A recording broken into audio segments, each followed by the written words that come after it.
So hello everyone. जैसे कि आप सभी जानते हैं कि लास्ट 2 वीडियोस में मैंने बात की है कि कैसे आप किस सब्जेक्ट्स को पढ़कर अच्छे मार्क्स ला सकते हैं और क्या क्या इंपॉर्टेंट टिप्स हैं जो आपको उस दिन के लिए याद रखने होंगे।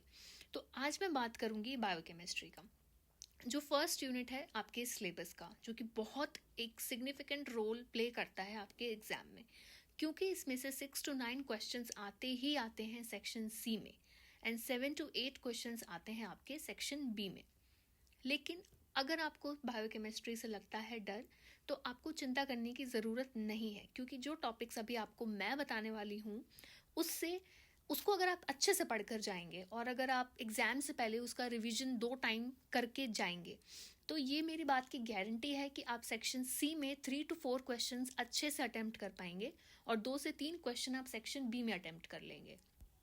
तो अगर आपने पूरा इस यूनिट को अभी तक बिल्कुल कवर नहीं किया है तो घबराने की बात नहीं है, लेकिन इसको छोड़ के जाने का idea is not worth it guys, because this topic is very important, this unit is very important. ये सिर्फ ना ही आपके एग्जाम के लिए, बट जहाँ पर भी अगर आप पीएचडी के लिए इंटरव्यूज देते हैं उस टाइम पर भी ये यूनिट बहुत काम आएगा आप लोगों के। तो फिलहाल अभी इस एग्ज़ाम को निकालने के लिए आपके क्या इंपॉर्टेंट टॉपिक्स होने चाहिए, मैं उसके बारे में बात करूँगी। तो जो फर्स्ट टॉपिक है that is respiration. Respiration guys, this is very important topic, जिसमें आपको फर्स्ट पढ़ना है ग्लाइकोलिसिस। ग्लाइकोलिसिस के बाद पढ़ना है टीसीए साइकिल।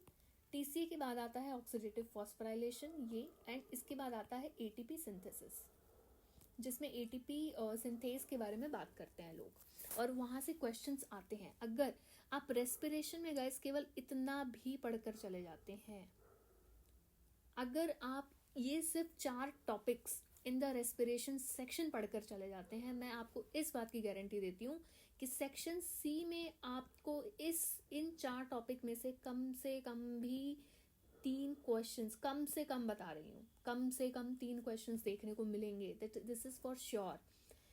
तो आपको एटलीस्ट ये 4 जो टॉपिक्स हैं रेस्पिरेशन के अंदर कवर कर जाना है। तो एटीपी सिंथेसिस की बात मैंने यहीं कर ली है रेस्पिरेशन में। तो यहाँ ये जो 2 टॉपिक्स हैं गाइस, इन दोनों को मिला के ही 3 क्वेश्चन एटलीस्ट आते हैं, एटलीस्ट। तो अगर आप इसको अच्छे से पढ़ के जाओगे, आप 3 क्वेश्चंस अच्छे से अटेम्प्ट कर लोगे। उसके बाद आता है गाइस एंजाइम काइनेटिक्स, और एंजाइम काइनेटिक्स मैं सच बता रही हूँ, it is very very easy chapter, और ये आपने अपनी बीएससी में या एमएससी में पढ़ा होगा, और इसमें कुछ भी रट्टाफिकेशन की ज़रूरत नहीं है। तो आप एंजाइम काइनेटिक्स को तो मतलब अगर आपके पास थोड़ा भी अपने शेड्यूल से अगर आप टाइम बचा के थोड़ा यूट्यूब कम चला लो, थोड़ा इंस्टाग्राम कम चला लो, लेकिन आप 3 घंटे इस यूनिट को दे दो गाइस, सिर्फ 3 घंटे आप इस यूनिट को दे दो। आई एम सेइंग कि यहाँ से आपके जो क्वेश्चंस बनते हैं, अगर आप एंजाइम्स का थोड़ा बहुत देख कर जा रहे हो, सुपरफिशियली जा रहे हो कि okay enzymes are like this, enzymes are dependent on temperature and pH, और एक ऑप्टिमम टेम्परेचर पीएच चाहिए होता है एंजाइम को ठीक से वर्क करने के लिए, ये 2-4 बातें आपको पता है ऑलरेडी से। लेकिन यहाँ क्या इंपॉर्टेंट है आपको पता है, enzyme kinetics, competitive, non competitive, uncompetitive, और इन तीनों में केएम और वीएम का क्या होता है, यहाँ पर ये पढ़कर जाना very very very important guys, very important. तो एंजाइम काइनेटिक्स में आपको कॉम्पिटिटिव, अनकॉम्पिटिटिव, नॉन कॉम्पिटिटिव में वीएम केएम में क्या हो रहा है ये आपको, मुझे नहीं पता, मतलब यहाँ से आपके सेक्शन सी में एक क्वेश्चन पक्का है सिर्फ इस बात के ऊपर कि वीएम केएम अब क्या होगा, ये कौन सा टाइप का रिएक्शन है। ओके, यहाँ पे हमने ये वाला एंजाइम दे दिया, अब केएम कम हो गया, अब बता दो ये कौन सा टाइप का रिएक्शन है। कहीं से भी घुमा फिरा के इस बात के ऊपर एक क्वेश्चन जरूर आएगा, एक क्वेश्चन पक्की बात है इस टॉपिक से।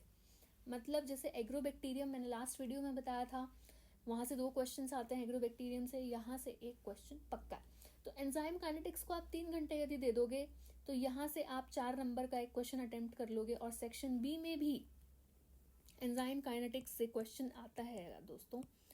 तो सेक्शन बी में यहाँ से 2 क्वेश्चन आपके आएंगे और आप वो दोनों ठीक कर लोगे अगर आप इसको 3 घंटे दे के जा रहे हो। रिविजन कर लेना, सुबह भी जिस दिन आपका एग्ज़ाम है मैं आपसे यही बोलूँगी, चाहे आप कुछ और रिवाइज करो या ना करो, लेकिन 10 मिनट टाइम दे देना वीएमकेएम में क्या हो रहा है उसको आप बहुत ही शॉर्टकट फॉर्म में याद कर लो कि कैसे होगा, बस थोड़ा सा कॉम्पिटिटिव अनकॉम्पिटिटिव नॉन कॉम्पिटिटिव का ध्यान रख के। उसके बाद आप आ जाते हो different types of stabilising interactions, van der Waals, hydrophobic interactions, ये सारे इंट्रैक्शन में आपको पढ़ के जाना है बहुत अच्छे से।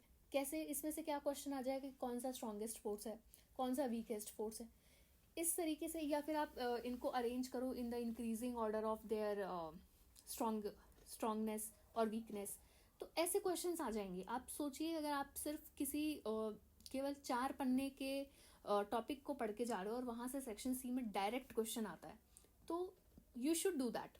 तो यहाँ से आपको आराम से सेक्शन सी में एक क्वेश्चन आएगा फॉर गारंटी, सेक्शन बी में 2 क्वेश्चन आएंगे या 1 भी आ सकता है, 1 से 2 क्वेश्चन इस सेक्शन बी में आएगा और सेक्शन सी में तो 1 क्वेश्चन पक्का है। तो इस टॉपिक को नहीं छोड़ के जाना। इसको भी अगर आप 2 घंटा दे दोगे, एंजाइम को 3 और इसको 2, तो भी गाइस आपके सेक्शन बी में आप आराम से 2 से 3 क्वेश्चन कर लोगे। उसके बाद कार्बोहाइड्रेट मेटाबॉलिज्म आपने ऑलरेडी रेस्पिरेशन में पढ़ लोगे। कार्बोहाइड्रेट का आपको पढ़ के जाना है स्ट्रक्चर। कार्बोहाइड्रेट का स्ट्रक्चर कि लैक्टोज किससे मिलके बना है, माल्टोज किससे मिलके बना है, तो ये सारी चीज़ें भी अगर आप थोड़ा बहुत भी देख के चले जाओगे तो यहाँ से आप सेक्शन बी में, यहाँ से गाइस आप सेक्शन बी में 3 से 4 क्वेश्चन अटेम्प्ट कर लोगे। ये मैं तब का बता रही हूँ जब हम ये बात मान के चल रहे हैं कि आपकी प्रिपरेशन अच्छी नहीं है और आपने स्किप कर दिया है अमीनो एसिड का स्ट्रक्चर, न्यूक्लिक एसिड का स्ट्रक्चर और लिपिड्स, प्रोटीन्स, ये सब अगर आपने स्किप कर दिया है कोई बात नहीं है, ठीक है। पर क्वेश्चंस इसमें भी आते हैं सेक्शन बी और सी में, लेकिन इसमें लगेगा टाइम, ये है टाइम कंज्यूमिंग।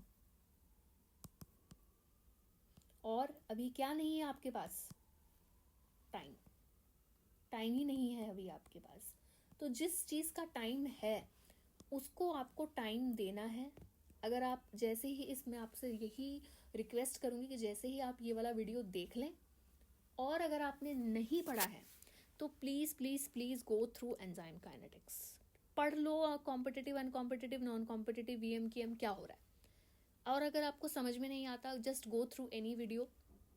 और मैं भी कोशिश करूँगी कि इस एग्ज़ाम से पहले मैं इस एंजाइम काइनेटिक्स के ऊपर एक छोटा सा वीडियो बना दूँ 5-6 मिनट्स का, जिसको अगर आप देख लोगे उस एग्ज़ाम देने से पहले भी तो गाइज आप एक क्वेश्चन सेक्शन सी का फॉर श्योर शॉर्ट आप सही कर जाओगे बायोकेमिस्ट्री से, ठीक है। तो आपको इन चीज़ों का ध्यान रखना है कि अगर आपने ये यूनिट अच्छे से कवर नहीं किया है, just go through these very important topics. Questions यहाँ से भी आते हैं जो आप स्किप कर रहे हो, but these topics are time consuming and this requires effort, very much efforts I will say, क्योंकि efforts तो आपका इनमें भी लगना है, इनमें भी आपका efforts लगना है, ठीक है। तो अभी आपके लिए सबसे बड़ी चीज़ क्या है, रिवीजन तो आप ऐसे लेके चलो कि आपको हर दिन 3 घंटे नॉन स्टॉप आपने रिवीजन करनी है। 3 घंटे नॉन स्टॉप अगर आप रिवीजन करोगे किसी एक यूनिट का डेली, तब जाके आपका एग्ज़ाम वाले दिन तक बहुत अच्छे से रिवीजन हो जाएगा। रिवीजन इज़ की, आप ये समझिए ये एग्ज़ाम कम्प्लीटली बेस्ड है कॉन्सेप्ट अंडरस्टैंडिंग एंड रिवीजन पे। तो मैं आपसे बार बार हर एपिसोड में यही बोल रही हूँ, रिवीजन रिवीजन रिवीजन। एंड उसके बाद आपको PYQs पे बहुत ज़्यादा फोकस रखना है। PYQs आपको करते रहने हैं, हर दिन आपको कम से कम भी 20 से 30 PYQs कर लेने हैं। सेक्शन सी तो मतलब सेक्शन बी अगर आपके पास टाइम नहीं है तो आप छोड़ सकते हो, बट सेक्शन सी का PYQs नहीं छोड़ना, बिल्कुल भी नहीं छोड़ना। जो यूनिट्स आपने अच्छे से कवर किए हैं उसके सेक्शन सी के PYQs को करना ही करना है। Okay, so thank you so much guys, और अब मैं मिलती हूँ आपको नेक्स्ट एपिसोड में। So thank you very much and all the best.